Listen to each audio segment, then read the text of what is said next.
Welcome to My Healthy Mind. I'm Michael Hunter. Today we delve into the world of alcohol, drugs, and rock and roll. Sounds fun, doesn't it? It's not. Through the story of Christopher Tait, a professional musician and touring band member, the glamour and excitement of that world are exposed for what they really are: addiction, self-destruction, and hitting rock bottom. Stay with us as we travel down the road to recovery on a journey of gradual, foggy decline, through increasing hopelessness and despair, to ultimate triumph and new life.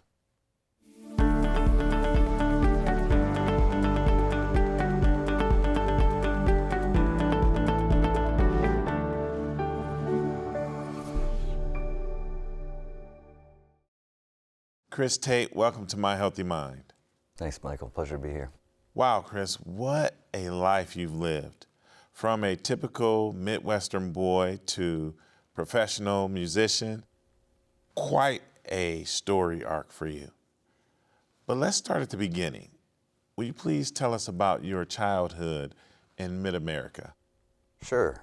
I grew up in Pinckney, about an hour outside of Detroit. Growing up in kind of the sticks, it was very appealing to me to escape to worlds that other people had created beyond what I knew. For me, one of those things was a car accident I got into when I was 15 years old. It was pretty serious. I was with a family member, and we kind of had a head-on collision going about 70 miles an hour with a pizza delivery guy. And I had to be choplifted to the hospital and was kind of pronounced DOA, at least where my brain was concerned. And the same year, we moved. Being in a new school, I really dove into music head first. I mean, I was in our basement all the time. Around that same time, same year when I was 15, I discovered alcohol for the first time. While I was doing something I loved, I really wasn't meeting people or going out into the world or connecting with anybody. I was sitting in a basement working on that stuff all the time. And when I tried alcohol for the first time, it was like a Pleasantville experience. You know, I felt 2 feet taller. I could talk to people. I could actually step out of that basement and start to connect through alcohol. As I went through high school, it happened very quickly. I think when I look back on all those things, I don't know that there's a version of my story that doesn't involve alcohol or some kind of, I would have looked for relief somewhere for the things I was feeling and the things I was putting myself through internally.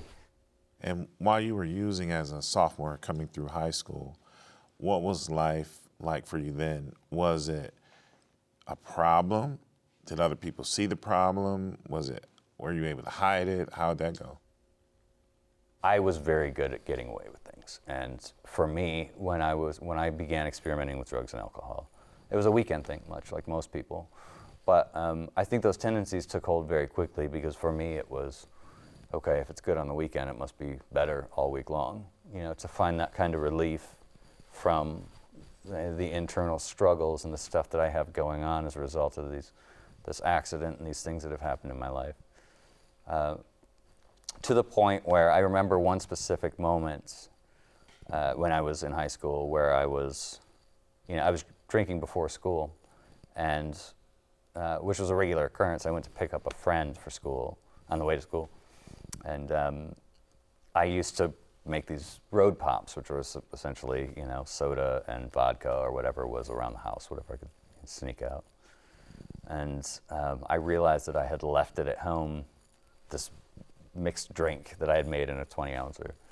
I realized that I'd left it at home on the bed. And before I could really comprehend what was going on, I was turning the car around.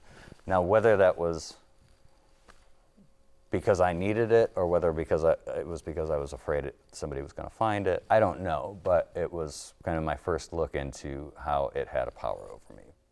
I got through high school, still playing in bands. I kind of joined, as most musicians do, started playing in local bands and cover bands and that kind of thing.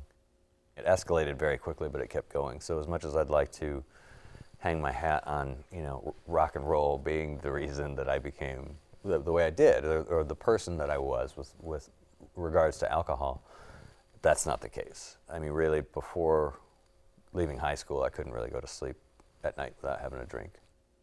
As those years progressed, I was fortunate enough to start playing for a group that was, in the early 2000s, taking off as part of the whole Detroit garage scene, called Electric Six.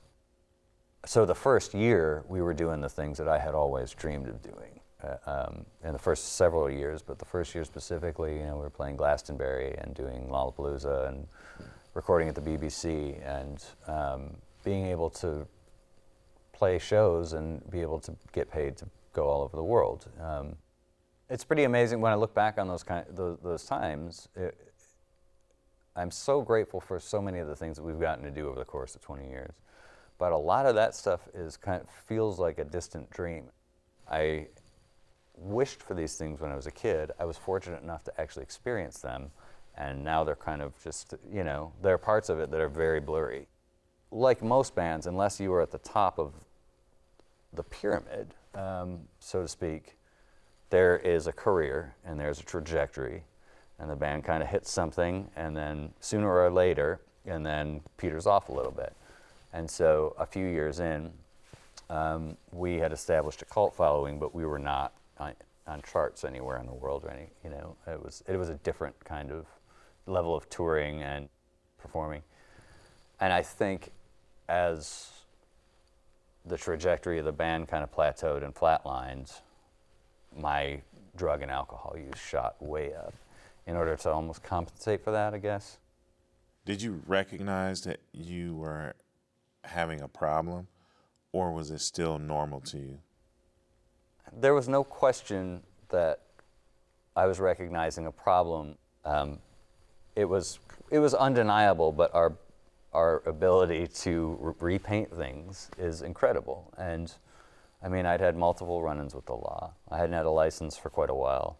I had pancreatitis issues. I was in trouble with the IRS. I mean, it was a pretty probably familiar laundry list for people who were in trouble as a result of substance use disorder, or beginning to see the consequences of my actions. In 2011, I'd kind of picked up cocaine at that point. Over the course of the last few years of my using, it got pretty intense, which is another reason for multiple hospitalizations. But I was at the end of a bender in Tennessee, in Nashville. So anyways, I was told later that day that my services were no longer required on tour unless I got help. I mean, my life was falling apart. There's no question. It had time and time again, and I think the only reason that I was still, there were times when I had one foot on the street and one foot in a house that was falling apart, and health issues and tax issues, and I just was checking all the boxes that I could no longer deny or numb. I couldn't, jumping into a bottle really wasn't helping with that kind of thing anymore, with convincing myself that I had control over it. So Chris, once you realized that the old life was over and a new life was beginning, what steps did you take to really transition into the new life? I don't think there was any moment where I said at the time, okay, I have to make a change, because truth be told, for us, I think there's familiarity, in the darkness. And as scary as life gets, sometimes it's even scarier to not know what change looks like. And so when I was there in Nashville, I called a friend at home who I'd seen AA work for her. And so I called her and I talked to her a little bit about it. And she gave me 2 phone numbers, and she said, whoever answers first here is your sponsor for now. I made 2 phone calls. The second guy answered. His name was Dave. And he said, okay, this was a Sunday. He said, I'll meet you on Wednesday at the Unity Church in Royal Oak. At that point, 3 days later, I met with him. I said, hey, Dave, I really appreciate you meeting with me, but I've had time to think about this, and I think I'm good. I think I got this. And this is after 17 or more years of serious debauchery and consequences now that I was dealing with, personally and professionally. And Dave kind of chuckled, and this was the first time I'd met him, and I didn't know who this guy was. I was like, who do you don't know me, who do you think you are? My self-righteous indignation kind of perked up, and I'm like, is something funny? And he was like, well, you know, you called me 3 days ago from Nashville. You've essentially been fired from your job. You haven't had a license in 8 years because, as a consequence of these actions, you had to bike up here from Hamtramck to Royal Oak to meet with a stranger to talk about pretty intimate things in a church lobby. You know, like, does any of that seem normal to you? And so that was kind of the first moment where it just, I feel like someone got through to me. It's like, okay. But I had really pushed against, you know, a God concept, you know, again, because of some things that had happened and some of the ways that I grew up, I pushed against that. It's like, and that's part of this specific 12-step program. It's like, well, I got an issue with the God thing. And Dave's response to that was, well, that's okay, I'm an atheist. And I kind of grimaced because I was kind of hoping that would be my second way out the door, you know. But no, he said, that's okay, I'm an atheist. And he said something after that I'll never forget, because he said, you know, you don't have to believe in God. All you have to do is believe that you are not God, just for today. And so for me, that was what I needed to hear at the time, because there was no question that I was frantically trying to either regain control or you know, manipulate almost every situation I was in at that point, because everything that I didn't know it then, but everything that I dealt with revolved around self-loathing and self-obsession. So I hated myself on the inside, so I have to be that much bigger of a character outside to compensate for it, which all ties into like the identity that I felt as a musician and the characters that I grew up listening to. All of that identity shaped around music, you know. But anyways, at the time, I just said, okay, okay, I'm willing to stay here for an hour. And that's what he said, just, you know, give me an hour and see what you think. And we sat there and talked. And a lot of people in recovery talk about, there are certain programs that talk about having a spiritual experience. I do not believe that there was ever a moment where the fireworks were going off for me. But when I look back, again, in hindsight, I believe that that moment when I spoke with this person who helped to shift my perspective and make me actually consider a change in direction was a moment that was a real turning point for me.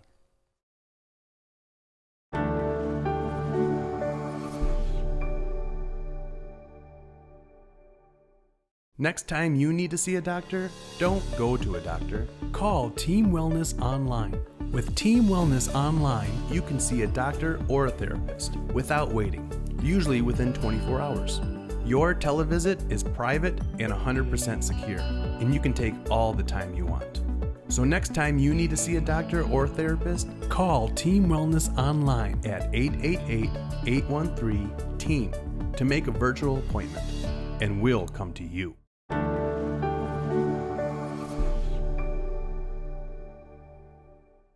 So Chris, you've become pretty fond of AA and the 12-step program. Yeah, I guess I don't believe that anybody is born inherently bad, but I believe that for me personally, it was important for me to make a change and start hanging around and communicating with people who had changed their lives and taken a look back and questioned some of the things that they'd done. Again, I mean, for me, so as a part of going through those steps and kind of taking inventory of myself, I realized that the two things that were really sticking out for me were fear and pride, which again tied in with the self-loathing, self-obsession thing. It was okay, I got to paint this character. I have to convince you of this person I want you to see because I think I'm trash. So after I had spoken with Dave, I went to a place in Wayzata, Minneapolis called The Retreat. And The Retreat was what I needed at the time to begin structuring my life. I mean, it wasn't boot camp by any means, but getting up and making the bed. I hadn't made my bed in years, getting up and starting with meditation, all these things that were completely foreign to me that became very beneficial and a part of a daily routine as a result of, 12-step programs. And eventually, strong enough for your own recovery, you started your own program to help others. You want to talk about that? Sure. The recovery communities, for somebody who's on tour, the recovery communities on the coasts are really strong. I mean, it seems like there's a lot more recovery there. But in 2013, there was not a lot going on in the Midwest specifically, and sometimes the drives are longer, and the free time for someone who's on tour is in short supply to try and find help, to step outside that bubble of touring madness. And I was driving with the band from Calgary to Saskatoon one night in 2013, I believe, and I've been sober for a couple of years, and we got to the gig, and it was dark out. We'd driven like 10 hours between the two towns, and everything was closed, and this place didn't have a green room. So my two options around this bar that we were playing were to either sit outside in a freezing cold van in the middle of winter, or sit in the bar. And that was the point for me where I was like, there has to be a better way to do this, you know, for bands that aren't touring with tour buses. These are like van and trailer tours, tin can tours. And that was the beginning, kind of the impetus for Passenger, which is the nonprofit that we have based out of Hamtramck that we started in 2016. Now in 2013, around that same time, a friend of mine was the art therapist at Brighton Center for Recovery, and I mentioned the idea that I had to her, and she said, that's a great idea, but you're not ready yet. You need to work with people on the front line. So I went to work there first for 3 years at Brighton, and that was a great experience. Learning not just how to be in meetings with people, but to talk to people who were, you know, really coming in, like in the trenches, like people who were coming in that were fresh from being either on the streets or in dire straits and needing help. So I worked there for 3 years, and we started Passenger in 2016. And Passenger is just a small nonprofit that is, we provide support for anybody who's coming through Detroit or Southeast Michigan on tour. We started by doing a 12-step meeting in a local record store down there, and then, you know, we made it known that we would if anyone was coming through town that needed either a meeting or coffee or just to remove themselves from the sometimes, you know, toxic or potentially toxic environments that their workplace can bring, which is, you know, if you're in this industry, you're going to be in bars, you're going to be around booze. So to try and give people the ability to step outside of that for a few hours, instead of hunting and pecking and searching for meetings that may or may not exist online, and kind of, you know, trying to do all that ahead of time, along with a daily schedule that changes every day. You know, sound checks and show times, all that stuff changes every single day. The distance you're driving from one place to the next, it can get tricky, it can get difficult. So that was our goal at first, and we also set up a clean green room, which was, you know, we've done it at local festivals, we've done it at my home studio, where it's just people, again, being given the ability to remove themselves from those kinds of either triggers or environments that some bars and festivals can bring. You know, we believe that people should be able to pursue their passions, but also keep themselves safe. So we're kind of continuing to do what we do, but we've also expanded a little bit to do, you know, events locally and kind of social gatherings, so that it's not just specific to musicians and crew and people who are in the industry, but anybody who can feel a connection with music that's in recovery or even has questions about recovery. I mean, we did an event a few months ago at a bar and the way we looked at it was, you know, this is your workplace. This is you know, where most people do their jobs in that world, and we're not here to rain on anybody's parade, but we want to have a presence in case anybody has questions about or was, you know, curious about the way they're living their own lives, or that, you know, or if they need help or they have friends that need help. And we work with a lot of organizations nationally and locally to try and help spread that awareness. For National Recovery Month, we did a kind of a Q&A event with Rock to Recovery, which is based in California, and the Sims Foundation in Austin. And it was kind of like just artists online in a Zoom panel talking about the ways that they've not just continued in recovery, but managed to thrive and find joy, and they're not just checking boxes, and they're not just getting through the day. They're actually figuring out ways to make their life better, and realizing that they don't need the crutches that they needed, that I needed. I don't need to numb myself, and I don't need to just get through the day as somebody that's a sober person. There's a lot of joy to be had, and that change in direction, where it's not just me knowing that I need to change something, but either, kind of like, I need to change, but I don't want to do anything to change it, was the starting point.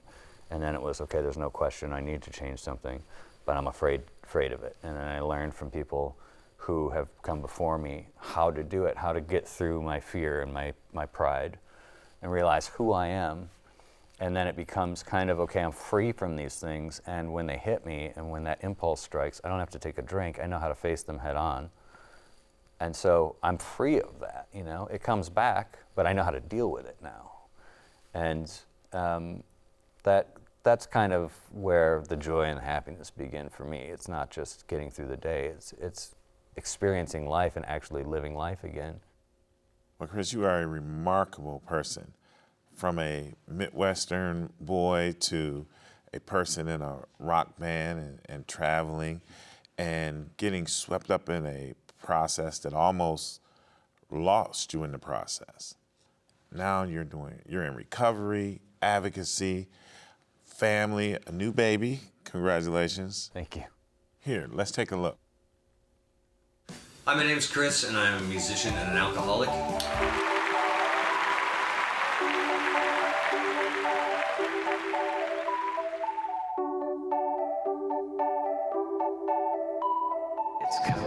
For me, this song represents the beginning of hope and finding connection after a very dark chapter. There's a light at the end that you never would come. These days when the weather's still gray, you roll over and pray everybody's okay. It's stung, it had only begun, and I give my good love just to sit in the sun. These days in the digital age, everybody's 2D, and it's like a TV, but see the sky start to open up.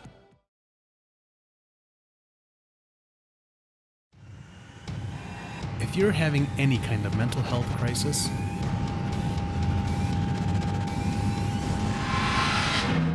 we can help. At Team Wellness Crisis Centers, you'll be seen immediately, stabilized in our own private facility, and given all the care you need to get better. Don't wait. Call the Team Wellness Helpline at 1-888-813-TEAM. It could be your lifeline.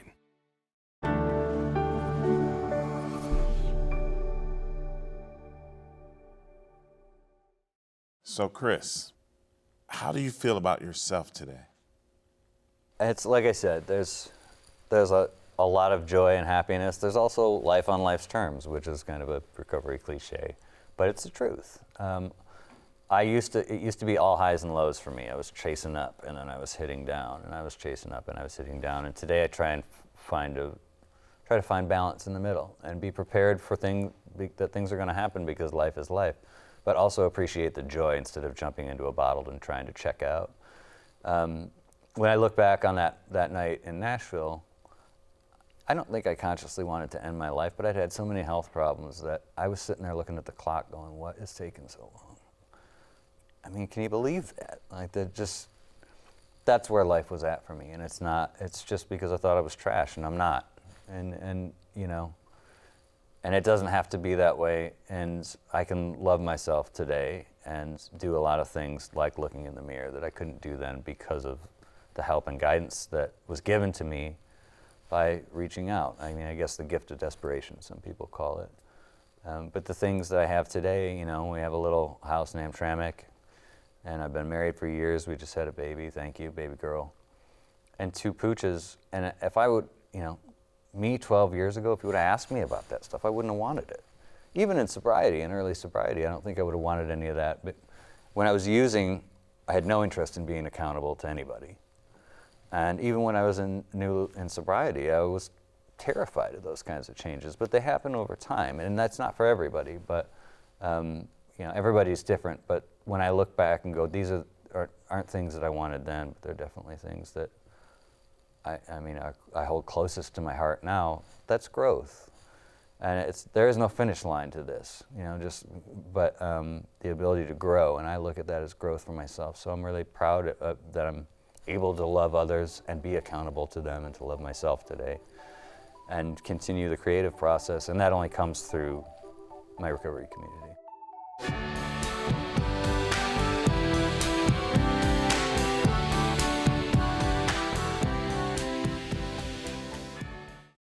Anxiety, depression can happen to anyone for all kinds of reasons, especially during difficult and trying times that no one should have to go through alone. At Team Wellness, trained, compassionate, caring professionals will get you into the right treatment so you get better. Team Wellness. You are not alone.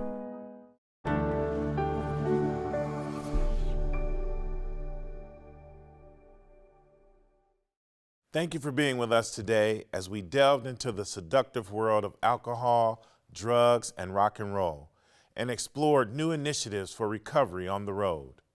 Through the efforts of our guest, Chris Tait, and organizations like Passenger, the road to recovery now crisscrosses the country, a nationwide network of support. If you'd like to learn more about this or any mental health issue, visit us on our website, myhealthymind.com, on Facebook at My Healthy Mind Show, or on Twitter. We'll see you next week for another edition of My Healthy Mind. Let's talk about it. Be sure to like and subscribe for more episodes of My Healthy Mind.